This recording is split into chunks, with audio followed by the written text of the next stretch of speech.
Cette capsule vidéo nous permettra d'introduire la notion de conteneur qu'il est important de maîtriser avant de se lancer dans l'utilisation des services de containerisation dans la plateforme infonuagique Microsoft Azure. Alors, qu'est-ce qu'un conteneur? Un conteneur, c'est tout simplement une enveloppe virtuelle qui va permettre de distribuer votre application de façon un peu particulière parce qu'à ce moment-là, votre application va être distribuée avec tous les éléments dont elle a besoin pour fonctionner. C'est-à-dire en quelque sorte que lorsqu'on crée un conteneur, dans ce dernier, on va empaqueter votre application et l'ensemble des dépendances nécessaires à son fonctionnement, c'est-à-dire le runtime d'exécution de votre application qui peut être .NET pour une application .NET ou Java pour une application Java, les binaires, les librairies, les fichiers de configuration, le serveur web, bref, tout élément nécessaire afin que votre application puisse s'exécuter de façon autonome. Tout cela va être assemblé au travers d'une enveloppe virtuelle qui est notre conteneur, qui sera prêt à être déployé dans un environnement d'exécution. Alors le conteneur se rapproche assez de la virtualisation, mais c'est en quelque sorte une évolution de la virtualisation car il vient en quelque sorte corriger un peu quelques faiblesses qu'on avait avec la virtualisation. Ok.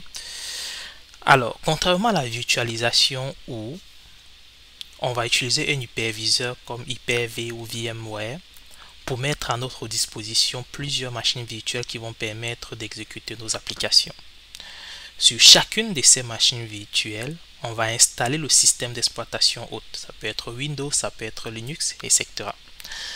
Une fois le système d'exploitation hôte installé, on va installer tous les binaires nécessaires à l'exécution de notre application.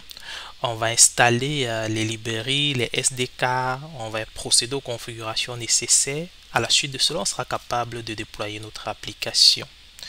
Alors, si on veut qu'une application soit isolée, on sera obligé de mettre cette dernière dans une machine virtuelle spécifique. Donc, si on a des applications qu'on voudrait isoler chacune de ces applications, on aura besoin d'autant de machines virtuelles avec un hyperviseur. Ce qui veut dire en quelque sorte que pour 3 applications qui doivent être isolées, une application A, B, C, ça nous prendra de mettre en place 3 machines virtuelles. Sur chacune de ces machines virtuelles, on va installer le système d'exploitation hôte qui bien évidemment va occuper de l'espace de calcul, de l'espace mémoire et bien évidemment va consommer de la puissance de calcul et de la mémoire vive. Ensuite, on va installer les SDK nécessaires, ensuite installer notre application. Et lorsqu'il faudra faire des mises à jour du système d'exploitation, par exemple, si le fournisseur produit des correctifs de sécurité, il faudra le faire sur l'ensemble de ces machines virtuelles. Alors, lorsqu'on va y aller avec un conteneur, supposons qu'on a la même infrastructure, donc on aura notre serveur, on aura notre hyperviseur qui va permettre de créer une seule machine virtuelle. Okay. Sur cette machine virtuelle, on aura le système d'exploitation hôte. Donc, on n'a pas 3 machines virtuelles, on a une seule machine virtuelle. À la suite de ça, on va installer la technologie Docker. Docker va permettre d'exécuter nos 3 applications de façon isolée sur la même machine virtuelle et sur le même système d'exploitation hôte. À ce moment, chaque conteneur va embarquer l'application et ses dépendances. Donc, SDK d'exécution, librairie, etc. Et cela de façon isolée. Alors finalement, nos 3 applications vont s'exécuter sur le même système ou sur la même machine virtuelle, vont se partager les mêmes ressources de calcul, mais chaque application va être isolée dans son enveloppe virtuelle Docker. Okay. Vous voyez donc que contrairement à la virtualisation, le conteneur nous apporte plusieurs avantages. Déjà au niveau de la performance, le fait qu'on n'ait pas besoin d'installer et de gérer plusieurs systèmes d'exploitation hôtes pour chacun de nos conteneurs, ça permet de moins consommer les ressources et d'avoir moins d'impact sur l'empreinte mémoire Ceci bien évidemment dans l'intérêt de l'exécution de nos conteneurs.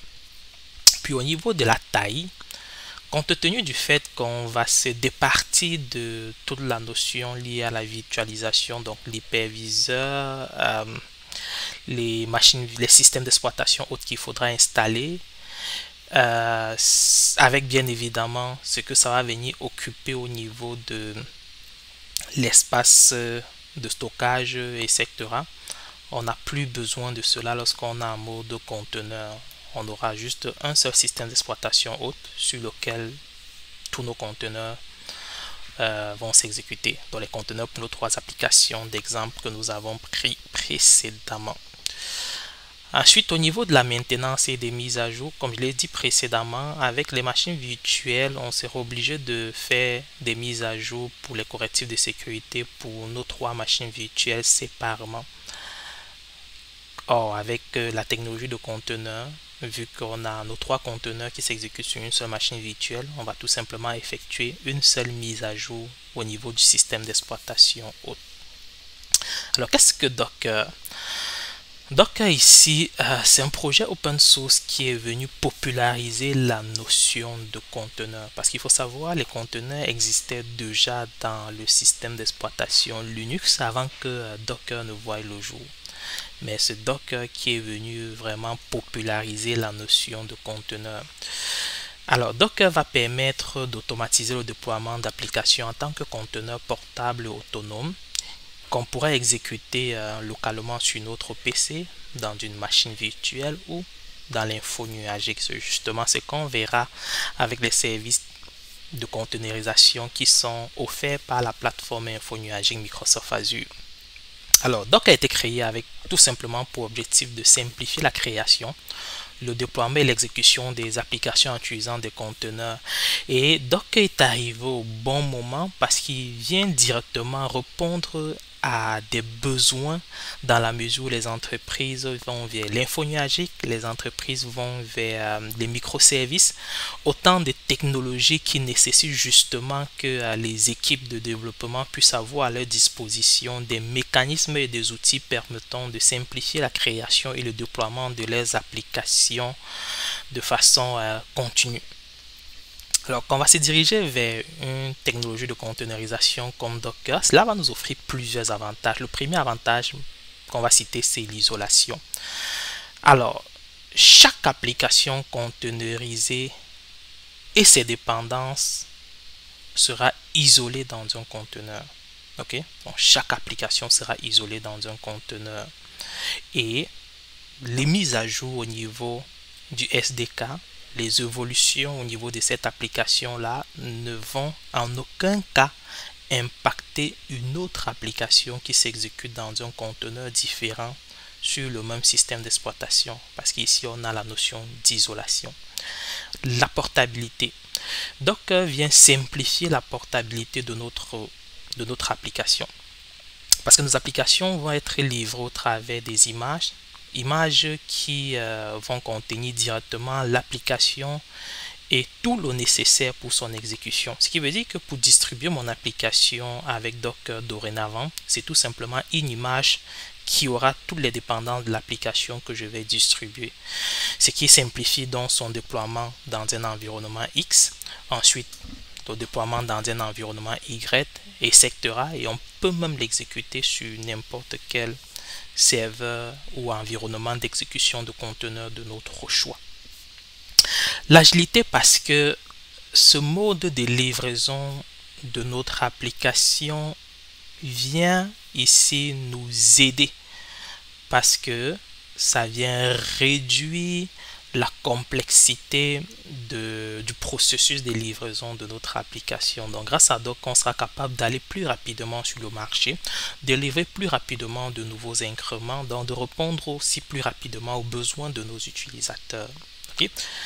La mise à l'échelle est d'autant plus simplifiée avec la technologie de containerisation dans la mesure où lorsqu'on était encore avec l'approche traditionnelle où on avait des machines virtuelles qui exécutaient nos applications, si on a besoin de faire de la mise à l'échelle, il faudra créer une nouvelle machine virtuelle, installer le système d'exploitation hôte, apporter les configurations nécessaires, installer les SDK d'exécution de notre application et les dépendances nécessaires, ensuite déployer notre application.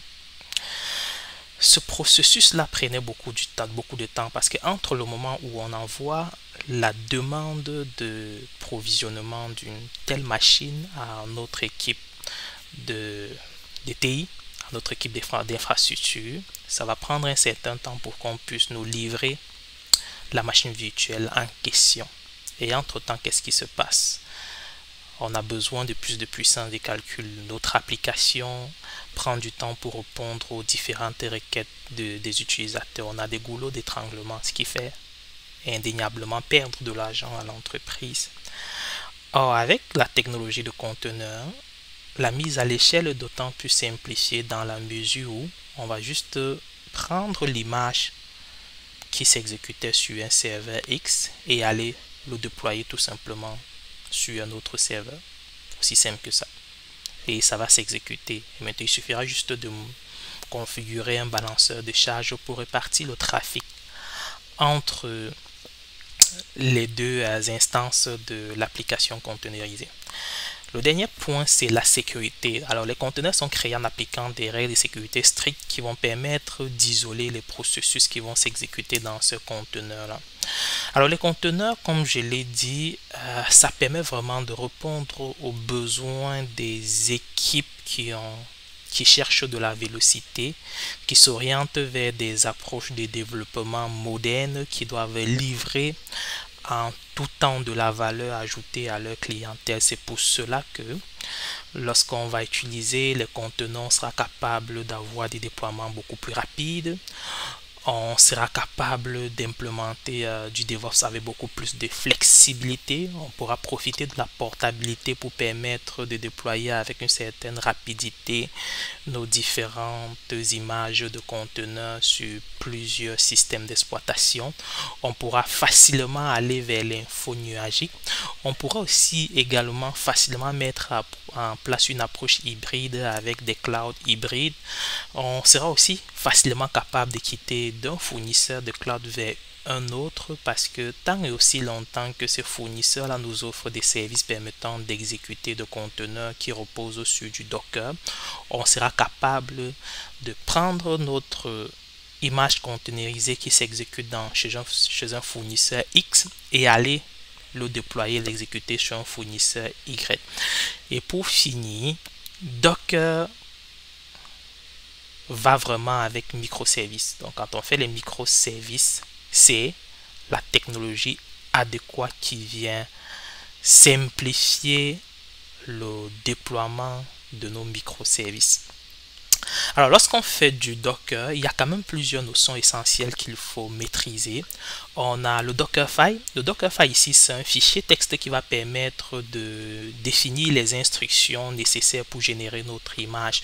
Donc on va le voir un peu comme un fichier de commande où on aura ligne par ligne les différentes instructions nécessaires pour pouvoir générer l'image de conteneur avec toutes les configurations nécessaires pour exécuter ce dernier dans son environnement d'exécution. Une fois qu'on a créé l'image de conteneur, lorsque on exécute cette image dans un environnement, ici on va parler d'un conteneur. Donc un conteneur est une instance d'une image tout simplement. Ok, si j'ai mon image qui s'exécute peut-être dans 3 conteneurs, ok, j'ai 3 instances de mon image qui sont en cours d'exécution. Ici on va parler à ce moment de 3 conteneurs de la même application qui sont en cours d'exécution. Lorsque on veut créer une image de conteneur, on va passer par un processus de build. Le processus de build va tout simplement permettre d'exécuter une commande qui va analyser le fichier Dockerfile et à partir de ce Dockerfile nous produit tout simplement l'image de conteneur. Une fois qu'on a l'image de conteneur, à ce moment on sera capable de créer une instance de cette image là en faisant un run qui va nous produire comme résultat final un conteneur qui sera notre application en cours d'exécution. Bien évidemment, si on voit ici l'image comme c'est l'enveloppe qui vient définir et qui empaquette notre application et tous les éléments nécessaires à son exécution, il faudrait qu'on puisse avoir à notre disposition une ressource qui va permettre de sauvegarder et de distribuer ces images-là. C'est à ce moment qu'on va se tourner vers un registre de conteneurs. Donc, un registre de conteneurs est tout simplement un service qui va permettre de stocker et distribuer des images de conteneurs et tous les artefacts associés. Grâce au registre de conteneurs, les développeurs seront capables de stocker en un emplacement centralisé l'ensemble des images de conteneurs qu'ils ont implémentées. Et chaque fois qu'on aura besoin de créer une nouvelle instance de conteneur, c'est à partir de ce registre-là qu'on va aller tirer l'image correspondante et déployer sur le serveur d'exécution qui va tout simplement héberger notre application. Alors, lorsqu'on utilise la technologie de conteneur Docker, il faut donc se familiariser avec les termes suivants. On aura la notion d'image. L'image ici, bien évidemment, ça va représenter les binaires de notre application, l'ensemble de ses dépendances, les SDK, etc. Une fois qu'on a créé notre image de conteneur, une fois qu'on a fait tout ce qu'il faut sur notre poste de développement, on doit pousser cette image-là dans un registre de conteneur. Le registre de conteneur va se charger de stocker et sécuriser nos images. Et une fois que c'est fait, si on veut exécuter nos images de conteneur, à ce moment on va tout simplement créer un conteneur via un pool qui va permettre de télécharger l'image, ensuite faire un run pour l'exécuter sur le système d'exploitation hôte. C'est tout pour ce que je voulais vous présenter en ce qui concerne une introduction au conteneur. Merci.